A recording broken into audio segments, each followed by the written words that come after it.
እንደምን አደራችሁ የተከበራችሁ ተመልካቾቻችን። ከአዲስ ቀን ወደ ስፖርት መረጃዎቻችን አልፈን በቀዳሚነት የኢትዮጵያ ፕሪሚየር ሊግን እናነሳለን። 28ኛ ሳምንት መርሃ ግብሮቹን በትናንትናው ዕለት አጠናቋል። ሐዋሳ ከተማ ከወራጅ ቀጠና ክለቦች መካከል አንዱ ነበር። ከዚህ ቀጠና የወጣበትን ውጤት አስመዝግቧል። ከድሬዳዋ ከተማ ጋር ጨዋታውን በማድረግ ሐዋሳ ከተማ 1-0 በሆነ ውጤት አሸንፏል። ታፈሰ ሰለሞን ደግሞ የአሸናፊነት ብቸኛ ግብን 25ኛው ደቂቃ ላይ ያስቆጠረ ተጫዋች ነው። ሐዋሳ ከተማ በሜዳውና በደጋፊዎቹ ፊት እጅግ ጥሩ ውጤትን እያስመዘገበ ይገኛል። ክለቡ በየጨዋታዎቹ 3 ነጥብ አሊያም ደግሞ የአቻ ውጤቶችን በማስመዝገብ ሽንፈቶችን በማስወገድ በዚህ በሁለተኛ ዙሩ በተለይ በሜዳው ጥሩ ውጤቶችን በማስመዝገብ አሁን ላይ ከወራጅነቱ የወጣበትን ውጤት ነው ማስመዝገብ የቻለው። ሌላኛው መርሃ ግብር ሲዳማ ቡና ከመቻል ያገናኘ ጨዋታ ሲሆን ሁለቱም ክለቦች 4 ግቦችን በማስቆጠር 2 አቻ በሆነ ውጤት ጨዋታቸውን አጠናቋል። መቻል ወደ 4ኛ፣ ሲዳማ ቡና ደግሞ ወደ 7ኛ ደረጃ ከፍ የሚሉበትን አጋጣሚ ነው ሳይጠቀሙበት የቀሩት። ትናንትና በዚህ ጨዋታ ላይ ለመቻል አስቀድሞ ፊልሞን ገብረ ጻዲቅ ግብ አስቆጥሮ ክለቡን ቀዳሚ ማድረግ ቢችልም በሲዳማ ቡና በኩል መስፍን ታፈሰና በዛብህ መለዮ 52ና 62ኛው ደቂቃ ላይ የአቻና የመሪነት ግቦችን ማስቆጠር ችለው ነበር። ነገር ግን መቻል በሁለተኛው አጋማሽ አቤል ነጋሽ 76ኛው ደቂቃ ላይ ባስቆጠራት ኳስ አቻ በመውጣት ከጨዋታው 1 ነጥብን አስመዝግቧል። ውጤቱን ተከትሎም ትናንትና ሐዋሳ ከተማ ነጥቡን 31 በማድረስ ከወራጅ ቀጠናው በመውጣት እንግዲህ አሁን ላይ 2 ደረጃዎችን በማሻሻል በሊጉ 13ኛ ደረጃ ላይ የተቀመጠበትን ውጤት አስመዝግቧል። ድሬዳዋ ከተማ ደግሞ አሁን ከሌሎች ክለቦች ጋር መቀለ ሰባ እንደርታን በተመሳሳይ ባለፉት ተከታታይ ጨዋታዎች ማሸነፍ ባለመቻላቸው የወራጅነት ስጋታቸው እጅግ እያየለ የመጣ ክለብ ሆኗል። ሲዳማ ቡና እስካሁን በተከወኑ 26 ጨዋታዎች በ37 ነጥብ 9ኛ ደረጃ ላይ ይገኛል። መቻል በበኩሉ ትናንትና አሸንፎ ቢሆን ኖሮ ወደ 4ኛ ደረጃ ከፊል ነበር። አሁን ግን ክለቡ በ40 ነጥብ 5ኛ ደረጃ ላይ የተቀመጠበትን ውጤት ነው ማግኘት የቻለው። በሳምንቱ ኢትዮጵያ መድን ከባህር ዳር ከተማ ተጠባቂ ጨዋታ ሳይከናወን መቅረቱ ይታወቃል። ለሌላ ጊዜ የተሸጋገረ ጨዋታ ነው። እንደዛም ሆኖ ኢትዮጵያ መድን እስካሁን በተከወኑ 25 ጨዋታዎች 54 ነጥቦችን ይዞ ሊጉን እየመራ ይገኛል። ኢትዮጵያ ቡና ተከታዩ ደረጃ ላይ የተቀመጠ ነው በ45 ነጥብ። የ9 ነጥብ ልዩነት በክለቦች መካከል አለ። ከዛ ውጭ ባህር ዳር ከተማ በ43 ነጥብ 3ኛ ደረጃ ላይ ይገኛል። ቀሪ ጨዋታ ከኢትዮጵያ መድን ጋር የሚያከናውን ይሆናል። ወደ ኢትዮጵያ ሴቶች ከፍተኛ ሊግ ደግሞ እናቅናለን። የኢትዮጵያ ሴቶች ከፍተኛ ሊግ ሸገር ከተማ አስቀድሞ ወደ ኢትዮጵያ ሴቶች ፕሪሚየር ሊግ ማደጉ ይታወቃል። አሁን ደግሞ ቤንች ማጂ ወደ ሴቶች ፕሪሚየር ሊግ ለማደግ እየተቃረበ የሚገኝ ክለብ መሆኑን ማንሳት እንችላለን። በትናንትናው ዕለት የ24ኛ ሳምንት የመጨረሻ መርሃ ግብሮች በዚህ በኢትዮጵያ ሴቶች ፕሪሚየር ሊግ ተከናውነው ነበር። በዚህም ትናንትና በተከወኑ ጨዋታዎችም ይርጋ ጨፌ ቡና ቅዱስ ጊዮርጊስን 2-0 በሆነ ውጤት ማሸነፍ ችሏል። ውጤቱን ተከትሎም ተከታዩ ኢትዮጵያ ስፖርት አካዳሚ በሳምንቱ ነጥብ መጋራቱ ወይም ነጥብ መጣሉን ተከትሎ ልዩነቱን አስፍቷል። በቀጣይ ጨዋታ አሸንፎ ተከታዩ ደግሞ ሽንፈት የሚያስተናግድ ከሆነ ወደ ኢትዮጵያ ሴቶች ፕሪሚየር ሊግ ለማደግ ለማረጋገጥ ይቃረባል ተብሎ ነው የሚጠበቀው። ከዛ ውጭ አዲስ አበባ ከተማ ትናንትና ከወላይታ ዲቻ ጨዋታውን አድርጎ 1 አቻ በሆነ ውጤት ነው መርሃ ግብሩን ማጠናቀቅ የቻለው። አቃቂ ቃሊቲ ከለሚ ኩራ ጨዋታቸውን አድርገው 0-0 ተጠናቋል። አዲስ ከተማ ክፍለ ከተማ በዚህ የውድድር ዓመት ጥሩ ጉዞ ላይ ከሚገኙ ክለቦች መካከል አንዱ ነው። 5ኛ ደረጃ ላይ ይገኛል። ሸገር ከተማ አስቀድሞ ወደ ሊጉ ማደጉ ይታወቃል። ይርጋ ጨፌ ቡና አሁን ተቃርበዋል። ኢትዮጵያ ስፖርት አካዳሚና ጥሩነሽ ዲባባም በቁጥራዊ ስሌት እድል ያላቸው ክለቦች ናቸው። በቀጣይ ደግሞ የ25ኛ ሳምንት ጨዋታዎች ከፊታችን እሁድ ጀምረው የሚከናወኑ ይሆናል። ወደ ሌላኛው ጉዳያችን ደግሞ እናልፋለን። ወደ ዩሮፓ ሊጉ የግማሽ ፍጻሜ የመልስ ጨዋታዎች ትናንትና ተደርገው ነበር። ማንቸስተር ዩናይትድ በመልስ ጨዋታ ስኬታማ ሆኖ የፍጻሜ ተፋላሚ መሆኑን አረጋግጧል። በኦልድ ትራፎርድ እጅግ በዓመቱ ትልቅ ድባብ በነበረበት መርሃ ግብር ኦልድ ትራፎርድ ደምቆ በታየበት ጨዋታ አትሌቲክ ቢልባኦ ጨዋታውን ቀልብሶ ወደ ፍጻሜ ለማለፍ ትልቅ ጥረት አድርጓል። ማንቸስተር ዩናይትድ ተቸግሮ ነበር የአቻነት ግብ እስከሚያገኝ ድረስ። አትሌቲክ ቢልባኦ የኤርኔስቶ ቫልቬርዴ ቡድን እጅግ ከፍተኛ የበላይነትን ወስዶ አስቀድሞውን ግብ ማስቆጠር ማንቸስተር ዩናይትድ ላይ ጫናን ፈጥሮ ነበር ሲጫወት የነበረው። እንደሚታወሰው የመጀመሪያ ዙር ጨዋታ በሳን ማሜዝ በዩናይትድ 3-0 አሸናፊነት መጠናቀቁ ይታወቃል። 24ኛው ደቂቃ ላይ ዴቪድ ቪቪያን በቀይ ካርድ መውጣቱ ለዩናይትድ እጅግ ትልቅ ውጤት ነበረ። 3 ግቦች እንዲያስቆጠር ምክንያት ሆኖለታል። በትናንትናው የመልስ ጨዋታ ግን አትሌቲክ ቢልባኦ ከነሙሉ አቅሙ ነበር መርሃ ግብሩን ማከናወን የቻለው። በዚህ አስቀድሞ ሚካኤል ጃርጉዘር 31ኛው ደቂቃ ላይ ባስቆጠራት ግብ ቀዳሚ ሆኖ ዩናይትድ ከፍተኛ ጫና ውስጥ ገብቶ ነበር። ኳስ ለመቆጣጠር ለመከላከል ሲቸገር የነበረ ቡድን ነው። ዴሊትን የተካው ሊንድሎፍ ሲቸገር ተመልክተናል። ኡጋርቴን ጨምሮ ካሲሚሮ የአቻነት ግብ እስከሚቆጠር ድረስ የመሃል ሜዳው ላይ ጥሩ አልነበሩም። ከዛ ውጪ በመልሶ ማጥቃት የሚገኙ ኳሶችን ደግሞ ወደ ግብነት በመቀየር ረገድ የነ አሊያንድሮ ጋርናቾ ደካማ አጨራረስም በተመሳሳይ ዩናይትድን ዋጋ ሊያስከፍል ተቃርቦ ነበር። ነገር ግን ዩናይትድ ሜሰን ማውንት እንዲሁም ደግሞ አማድ ዲያሎና ኮቤ ማይኖ ተቀይረው ወደ ሜዳ ከገቡ በኋላ መነቃቃትን ፈጥሯል። በተለይ ሌኒ ዩሮ ከመከላከል ተነስቶ የማጥቃቱን ሂደት እጅጉን ሲያግዝ የነበረው ተጫዋች ለሜሰን ማውንት ጥሩ ኳስ አመቻችቶ በማቀበል ሜሰን ማውንት ደግሞ እጅግ በአስደናቂ ሁኔታ ከመረብ በማኖር ማንቸስተር ዩናይትድ አቻ ሆኖ ነበረ 72ኛው ደቂቃ ላይ ጨዋታው ቀጥሎ 79ኛው ላይ ደግሞ ካሲሚሮ በዚህ በዩሮፓ ሊጉ ድንቅ በመሆን ለማንቸስተር ዩናይትድ ውጤት ማማር ትልቁን አበርክቶ እየተወጣ የሚገኘው ተጫዋች ትናንትና ሁለተኛ ግብን አስቆጥሮ ዩናይትድ 2-1 በሆነ ውጤት መምራት ችሏል። ከዛ ውጪ በመርሃ ግብሩ ላይ ፈርናንዴስ የቆመ ኳስ ነበር አመቻችቶ ማቀበል የቻለው።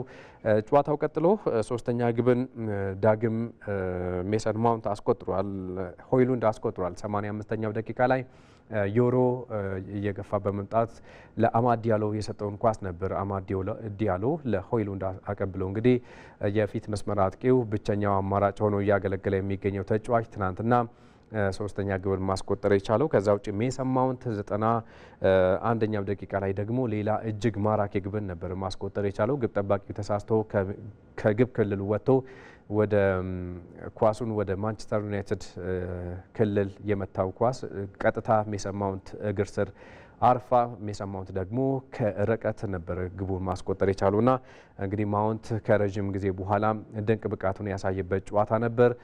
ከዛ ባሻገር በኦልድ ትራፎርድ የመጀመሪያ ግቡንም ጭምር ነው ትናንትና ማስቆጠር የቻለው። 2 ግቦችን በአንድ ጨዋታ ማስቆጠር ችሏል። ድንቅ ሆኖ ባመሸበት ጨዋታ ማንቸስተር ዩናይትድን ለፍጻሜ ማብቃትም ችሏል። በጥቅሉ ማንቸስተር 7-1 በድምር ውጤት በማሸነፍ የፍጻሜ ተፋላሚ መሆን ችሏል። ሩበን አሞሪም ከጨዋታው በኋላ ለሜሰን ማውንት እጅጉን ደስተኛ ስለመሆኑ ገልጿል። አስቀድሞ በተደጋጋሚ ሜሰን ማውንት ትልቅ አቅም እንዳለው ሲናገር እንደነበረ ይታወቃል።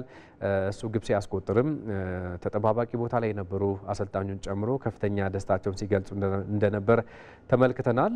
ከዛ ውጪ በዩሮፓ ሊጉ ዋንጫውን ማሸነፍ እንፈልጋለን ከወዲሁ አሁን ላይ ጭንቀት ይዞኛል የሚል ሀሳባቸውን ሰጥተዋል። ምናልባት ዋንጫውን ካላሸነፍን ሁሉም ነገር ባዶ ይሆናል የሚል ሀሳባቸውን ሰጥተዋል ሩበን አሞሪም እና ከወዲሁ ትልቅ ስራ እንደሚጠብቃቸውና በቀጣይ በሚደረጉ የሊግ ጨዋታዎች ላይ ተጫዋቾች ጉዳት እንዳያስተናግዱ ትልቅ ጥንቃቄ ማድረግ እንደሚገባቸውም ጭምር አሰልጣኙ ተናግረዋል።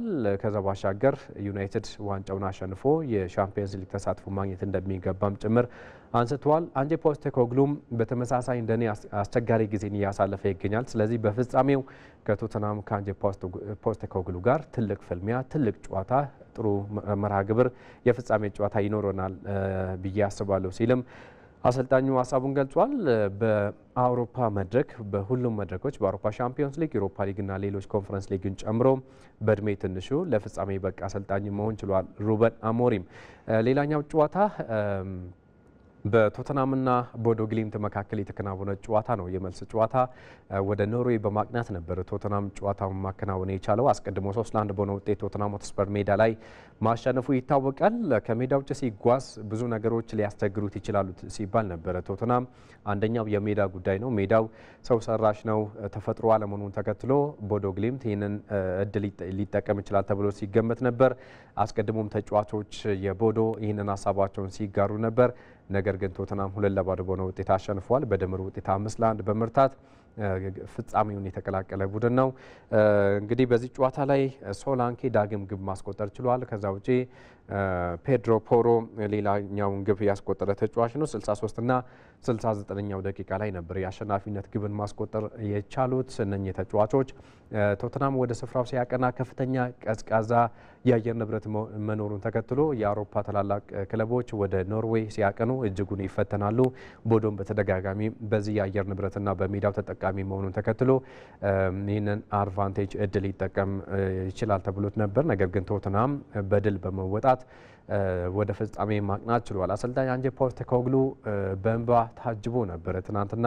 በተለይ ከፍተኛ ትችቶችን እያስተናገዱ እንደሚገኙ ይታወቃል። አሰልጣኙ ሁለተኛ ዓመታቸው ላይ ይገኛሉ። ነገር ግን በሊጉ 16ኛ ደረጃ ላይ ይገኛሉ። ማንቸስተር ዩናይትድ ደግሞ 15ኛ ደረጃ ላይ ይገኛሉ በፕሪሚየር ሊጉ። ነገር ግን በአውሮፓ መድረክ ስኬታማ ሆነው በፍጻሜው ይገናኛሉ ሁለቱ ክለቦች። እሳቸው ብዙ ትችቶችን ማስተናገድ እንደሰለቻቸው ጭምር ነበር እንግዲህ ፊታቸው ላይ የሚታየው ነገር ግን በፍጻሜው ለደጋፊዎቻችን ትልቅ ነገር ለማበርከት እንጥራለን የሚል ሀሳባቸውን ሰጥተዋል። በአውሮፓ ሻምፒዮንስ ሊግ ያላቸውን እድል ለመሳተፍም ያላቸውን ይህንን ዋንጫ በማሳካት እድሉ ለመጠቀም እንደሚጥሩ ሀሳባቸውን ሰጥተዋል። አሰልጣኙ ሩበን አሞሪም በተመሳሳይ ለማንቸስተር ዩናይትድ ደጋፊዎች በትንሹ መስጠት የምንችለው ነገር ብቸኛው ጉዳይ ይህንን ዋንጫ ነው የሚል ሀሳባቸውን ሰጥተዋል። በትንሹ ይህንን ማበርከት አለብን የሚል ሀሳብ ነው በጥቅሉ ማንሳት የቻሉት። ከሁለት ሳምንታት በኋላ በአትሌቲክ ቢልባኦ ሜዳ በሳን ማሜስ ይህ የፍጻሜ ጨዋታ በቢልባኦ የሚከናወንም ይሆናል። ወርቃማ ድል ነበር አትሌቲክ ቢልባኦ ሳይጠቀምበት የቀረው። ወደ ኮንፈረንስ ሊግ ጨዋታዎች ደግሞ እናልፋለን። የግማሽ ፍጻሜ የመልስ ጨዋታዎች ትናንትና ተደርጓል። ቼልሲ ከሜዳ ውጭ እንደሚታወሰው በ4-1 በሆነ ውጤት አሸንፎ ነበር የተመለሰው። ትናንትና ደግሞ በሜዳው ስታንፎርድ ብሪጅ የስዊድኑን ክለብ ጀርጋርደንን አስተናግዶ 1-0 አሸንፈዋል። የኢንዞ ማሬስካ ቡድን በርካታ ለውጦችን ያደረገበት እድል ያላገኙ በአመቱ አንድም ጨዋታ ያላደረጉ ከዛም አልፎ ደግሞ በቂ ደቂቃዎችን ያላገኙ ተጫዋቾችን የተጠቀሙበትም ነበረ። በዚህም 1-0 በሆነ ውጤት አሸንፏል። በዚህ ጨዋታ ላይም ዴዩስ በሪሃል 38ኛው ደቂቃ ላይ ለቼልሲ ብቸኛ የአሸናፊነት ግብን አስቆጥሯል። ኢንዞ ማሬስካ በአመቱ የአውሮፓ ሻምፒዮንስ ሊግ ለማግኘት በሊጉ ጥሩ ጉዞ ላይ ይገኛሉ። እድል ካላቸው ክለቦች መካከል አንዱ ናቸው። ከዛ ውጭ ግን በአመቱ ደግሞ በዋንጫ ለማጠናቀቅ የኮንፈረንስ ሊጉ ትልቅ አበርክቶ ይሆናል ተብሎ ነው የሚጠበቀው ለቼልሲ ደጋፊዎች።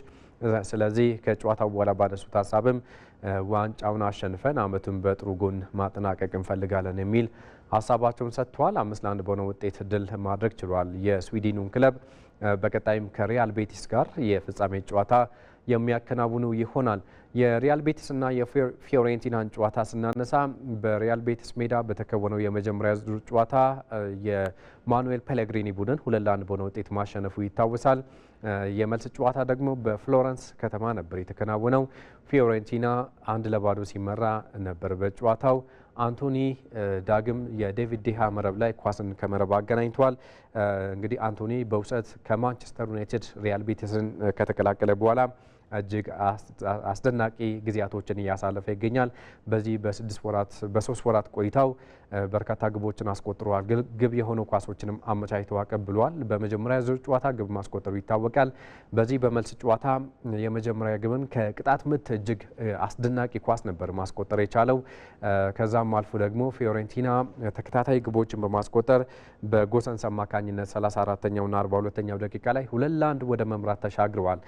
በዚህም ጨዋታው እንደውም 90 ደቂቃውን በዚህ ውጤት ነበር ማጠናቀቅ የቻለው። ድምር ውጤቱ ተመሳሳይ መሆኑን ተከትሎም 30 ደቂቃ እንዲጨምር ምክንያት ሆኗል። 97ኛው ደቂቃ ላይ ግን ዳግም አንቶኒ በጣም ድንቅ ኳስ በማመቻቸት ኤዛልዙሊ ኳስን ከመረብ በማገናኘት ጨዋታው 2-1 እንዲጠናቀቅ አድርጓል። በዚህም ሪያል ቤቲስ በድምር ውጤት ጨዋታውን 3-4 በሆነ ውጤት በማሸነፍ ፍጻሜ መቀላቀል ችለዋል። አንቶኒ በዩናይትድ ቤት ስኬታማ ጊዜን አላሳለፈም። የኤፍኤ ዋንጫን ከኤሪክ ቴን ሃግ ጋር ማሳካቱ ይታወቃል። አሁን ግን በትልቅ ደረጃ በአውሮፓ መድረክ የዩሮፓ ኮንፈረንስ ሊግን ለማሳካት ከጫፍ ደርሷል። ከሪያል ቤቲስ ጋር ምናልባትም በቋሚነት ይቀጥላል ተብሎ ነው የሚጠበቀው። ክፍያውና የዝውውር ሂሳቡ ምናልባት ከፍተኛ ሊሆን ስለሚችል እንደውም በርካታ የሪያል ቤቲስ ደጋፊዎች፣ የቀድሞ ተጫዋቾች ገንዘብ እናሰባስባለን አንቶኒ በክለቡ እንዲቆይ እንፈልጋለን ሲሉ ሀሳባቸውን ሲሰጡ እንደቆዩ ይታወቃል። ስለዚህ ሪያል ቤቲስ ምናልባትም ተጫዋቹን በቀጣይ ዓመታትም ሊገለገልበት ሲል ከፍተኛ ዋጋን ከፍሎ በዛው ሊያስቆየው ይችላል ተብሎ ነው የሚጠበቀው። እንግዲህ ቼልሲና ሪያል ቤቲስ በዚህ ኮንፈረንስ ሊግ ለፍጻሜ የበቁ ክለቦች ናቸው። ወደ እንግሊዝ ቻምፒዮንሺፕ ደግሞ እናቀናለን። ሁለት ክለቦች ወደ ፕሪሚየር ሊግ ማደጋቸው ይታወቃል።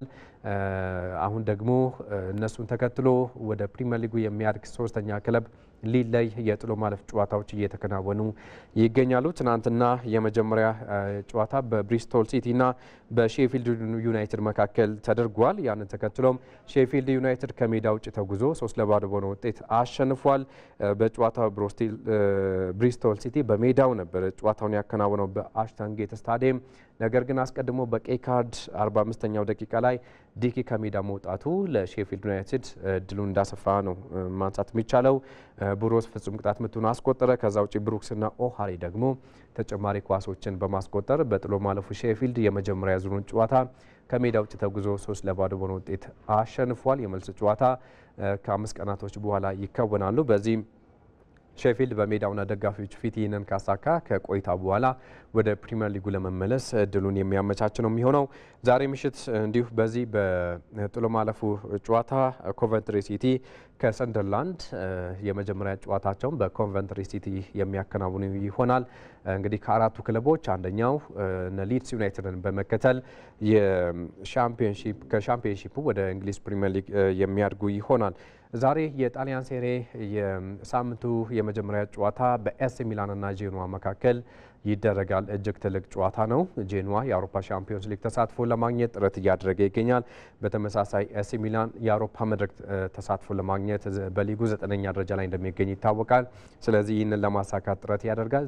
ዛሬ በሳንሲሮ ምሽት 3:45 ሲል ትልቅ መርሃ ግብራቸውን ያደርጋሉ። ከ5 ቀናት በኋላ የሚገናኙበት ጨዋታ ነው። ከ5 ቀናት በፊት ኤሲ ሚላን 2-1 በሆነ ውጤት ማሸነፉ ይታወቃል። ዛሬ ከ5 ቀናት በኋላ ይገናኛሉ። ከ5 ቀናት በኋላ ደግሞ ዳግም የሚገናኙበት ሌላ ትልቅ የዋንጫ ጨዋታ የኮፓ ኢታሊያ የሚጠብቃቸው ክለቦች ናቸው። ስለዚህ በ10 ቀናት ውስጥ ለሶስተኛ ጊዜ የሚገናኙበት እድል ይፈጠራል ማለት ነው። ዛሬ ኤሲ ሚላን በጨዋታው ራፋኤል ሊያዮን እንደማያገኝ ታውቋል። ራፋኤል ሊያዮ በቅጣት ምክንያት ይህ ጨዋታ ያመልጠዋል። ከዛ ውጪ ዮሱፍ ፎፋና፣ ዋረን ቦንዶ እንዲሁም ደግሞ ሪካርዶ ሶትል በጉዳት ምክንያት እነኚህ ተጫዋቾች በኤሲ ሚላን በኩል ግልጋሎታቸው እንደማይሰጡ ታውቋል። በቦሎኛ በኩልም በተመሳሳይ 4 ተጫዋቾች የሉም። ስታኒስ ፔድሮላ፣ ኤሚል ሆልም እና ዶይ እንዲሁም ጄንስ ኦዲጋርድ በጉዳት ምክንያት ለቦሎኛ ጨዋታቸውን የማያከናውኑ ይሆናል። ወደ ሌላኛው ጉዳያችን እናልፋለን። የ54ኛው የኢትዮጵያ አትሌቲክስ ሻምፒዮና እየተከናወነ ይገኛል። ትናንትና በሶስተኛ ቀን ውሎ የማጣሪያና የፍጻሜ ጨዋታዎች ወይም ደግሞ የሩጫ ውድድሮች ተከናውነውበታል። እንግዲህ በአጭር ርቀት ኢትዮጵያ ወይም በመሰናክሉ አሁን ጥሩ ውጤቶችን በነለሜቻ አማካኝነት እያስመዘገበች ትገኛለች። በሴቶችም ጥሩ ውጤቶችም እየተመዘገቡ ይገኛሉ በነሲምቦ አለማየሁ አማካኝነት። ነገር ግን አሁንም ቴክኒካዊ ጉዳዮች አትሌቶች እየተቸገሩበት ይገኛል። ስለዚህ ኢትዮጵያ የተሻለ ውጤቶችን በዓለም ደረጃም እንድታስመዘግብ ቴክኒካል ጉዳዮች ሊሰራ እንደሚገባ ነው የተነሳው። አዲስ የሸዋስ ጉዳዩን ተመልክቶታል። በኢትዮጵያ ስፖርት አካዳሚ በመካሄድ ላይ ባለው 54ኛው የኢትዮጵያ አትሌቲክስ ሻምፒዮና በርካታ ውድድሮች ፍጻሜያቸውን አግኝተዋል። የማጣሪያ ውድድሮችም በመከናወን ላይ ይገኛሉ። የ100 ሜትር ሴቶች፣ የ110 ሜትር እንዲሁም የ3000 ሜትር ወንዶች መሰናከል ፍጻሜያቸውን ካገኙ ውድድሮች መካከል ናቸው። በ110 ሜትር ወንዶች መሰናከል ጌታነት ታደሰ ከሸገር ሲቲ በቀዳሚነት አጠናቋል። በ100 ሜትር ሴቶች መሰናከል የኢትዮጵያ ንግድ ባንክ አትሌቶች ከ1 እስከ 3 ያለውን ደረጃ ይዘዋል። እመቤት ተከተል አንደኛ በመሆን የወርቅ ሜዳሊያ ተሸላሚ ሆናለች። ጠንካራ ፍክክር በተደረገበት የ3000 ሜትር መሰናክል ወንዶች የሲዳማ ቡናው አትሌት ሳሙኤል ፍሬው ቀዳሚ ሆኗል። አትሌቱ በቅርቡ በተካሄዱ የዣሚንና ሻንጋይ ዳይመንድ ሊግ ውድድሮች አሸናፊ እንደነበር ይታወቃል። ሜልኬሳ ፈቃዱ ከኢትዮ ኤሌክትሪክና ደመላሽ ግርማ ከሸገር ሲቲ ሁለተኛና ሶስተኛ ደረጃን ይዘው ውድድራቸውን አጠናቀዋል። 12 አትሌቶች በተካፈሉበት የ3000 ሜትር መሰናክል ጠንካራ ፍክክር ቢደረግበትም ቴክኒካል ክፍተቶች እንደነበሩበት ነው የታየው። እንግዲህ ቴክኒካሊ የታዩ ክፍተቶች ነበሩ። እንደ ስፖርት ወይም ደግሞ እንደ ባለሙያ ስናይ በተለይ የወተር ጃምፕ አካባቢ ላይ የታዩ ክፍተቶች ነበሩ። እነዚህ ወደፊት ስራ የሚፈልጉ ናቸው። ምክንያቱም መሰናክል ላይ የፈለገ ኢንዱራንስ ስትሬንግዝ ብቻ ኖሮ ልታሸንፍ የማትችልባቸው አግባቦች አሉ። ቴክኒካል ነገሮች ዋጋ ያስከፍላሉ እና እነዚህ በተለይ ከመሰናክል ጋር ያሉ የቴክኒክ ስራዎች ላይ ክፍተቶች የታዩበት ነው እና ይሄ ወደፊት ተደፍኖ ወይም ተስተካክሎ በቀጣይ ለሚመጡ ትልልቅ ውድድሮች ከፍተኛ የሆነ እንትኖችን ማምጣት ያስፈልጋል ብዬ አስባለሁ። ባለፉት ዓመታት በተለያዩ የሀገር ውስጥ ውድድሮች በርካታ አትሌቶች በ3000 ሜትር መሰናክል ሲሳተፉ ቢታይም ዓለም አቀፍ ውድድሮች ላይ የመካፈል እድልን ሲያገኙ አይታይም። ይህ ከምን የመጣ ነው ስንል የጠየቅናቸው ባለሙያው አንደኛው እንግዲህ ከቪዛ ጋር ተያይዞ ያሉ ጉዳዮች አንድ ተግዳሮት ናቸው ብዬ አስባለሁ። ስለዚህ እነዚህ ልጆችን ከማውጣትና በተለይም ደግሞ ዓለም አቀፍ ሰዓት አስመዝግበው ትልልቅ መድረኮች ላይ እንድናያቸው የሚመለከታቸው አካላቶች በተለይ ከቪዛ ጋር የተያያዙ ጉዳዮችን መስራት አለባቸው ብዬ አስባለሁ። ትልልቅ የሚባሉ ውድድሮች ላይ እድል ሊሰጣቸው ይገባል እና በዛ ዙሪያ ላይም የሚሰሩ አካላቶች እነዚህ ልጆችን ማውጣት ያስፈልጋል። አሁን ሞር ትኩረቶች ወዴት እየሆኑ ነው? ወደ አስፋልት ላይ ውድድር፣ ወደ ረጃጅም ርቀቶች ነውና ይሄ በተለይ ቴክኒካል ኢቨንቶች አካባቢ ላይ ያሉ ጉዳዮችን በተቻለ መጠን የሚመለከታቸው አካላቶች ተባብረው ሰርተው እነዚህ አዳዲስ የወጡ ልጆችንም ዓለም አቀፍ ውድድር ላይ እንዲመጡ ማድረግ ያስፈልጋል ማለት ነው። በ3000 ሜትር መሰናክል የሚታዩ ክፍተቶች ተሟልተው ትኩረት ተሰጥቶ ከተሰራበት ውጤት ማምጣት እንደሚቻል ነው አሰልጣኙ የተናገሩት። ከ3000 መሰናክል ጋር ተያይዞ በጣም የሚያስቆጩ ውጤቶችን በዓለም መድረክ ላይ ያየንበት ሂደት አለ። ከዛም ባለፈ ደግሞ በጣም ትልልቅ ታሪኮችንም የሰራንበት አጋጣሚ አለ። ከዚህ በፊት እንደምታውቀው የኬንያውያን የባህል ስፖርት ነው ይባል የነበረውን በስራ መንጠቅ እንደተቻለና ትልልቅ ሀገሮችም ኢትዮጵያን በዚህ በመሰናክሉ ኢቨንት ላይ በውጤት ደረጃ የሚጠብቁበት ሂደት ላይ መድረስ ተችሏል። ይሄ የስራ ውጤት ነው። ይሄን ስራ ግን አጠናክሮ መቀጠል ያስፈልጋል። ልጆቻችን ጠንካራዎች ናቸው። በዓለም ደረጃ ተፎካካሪ የሚሆኑ ጥሩ ውጤት ማምጣት የሚችሉ በርካታ ልጆች እንዳሉን ማየት ይቻላል። በደንብ እንደ ሀገር ውጤት የሚመጣበት ስፖርት እስከሆነ ድረስ የሚመለከታቸው አካላቶች አሁንም ድጋፍ አድርገው ስራው በደንብ መሰራት አለበት። ይሄ ከተሰራ ለምንድን ነው ከዓለም ቁጥር 1 መሆን የማንችለው? ምክንያቱም አቅሙ እንዳለን አሳይተናል። አሰልጣኙ ጨምረው እንዳሉት እንደ ሀገር በ3000 ሜትር መሰናክል ለታየው ውጤት የኢትዮጵያ ስፖርት አካዳሚ የአንበሳውን ድርሻ ይወስዳል ብለዋል። በቅርቡ በተከናወነው የፓሪስ ኦሎምፒክ ላይ የወንዶች የመሰናክል ቲሙን ሙሉ ለሙሉ የሸፈኑት ከአካዳሚ የወጡ ሰልጣኞች ናቸው እና አካዳሚው በመሰናክል ስፖርት ዙሪያ ላይ እየሰራ ያለው ትልቅ ስራ እንደ ሀገርም እንደ ዓለምም ትልቅ እውቅና የሚሰጠውም እየተሰጠ ያለው ነገር ስለሆነ ከአካዳሚው የሚወጡ ሰልጣኞች አሁን ላይም ራሱ ካየናቸው 12 ሰልጣኞች አብዛኛውን ቁጥር የሚይዙት ከአካዳሚ የወጡ ሰልጣኞች ናቸው። ከ1300 በላይ አትሌቶች እየተካፈሉበት ባለው የኢትዮጵያ ሻምፒዮና በሴቶች ስሉት ላይ ፓች ኦመድ ከኢትዮጵያ ንግድ ባንክ ስታሸንፍ፣ በዲስከስ ውርወራ ወንዶች ቴዎድሮስ ቦጋለ ከመቻል የወርቅ ሜዳሊያ አሸናፊ ሆኗል። የተወደዳችሁ ተመልካቾች ከአዲስ ቀን ስፖርት መረጃዎቻችን አበቁ። መልካም ቀን ይሆንላችሁ።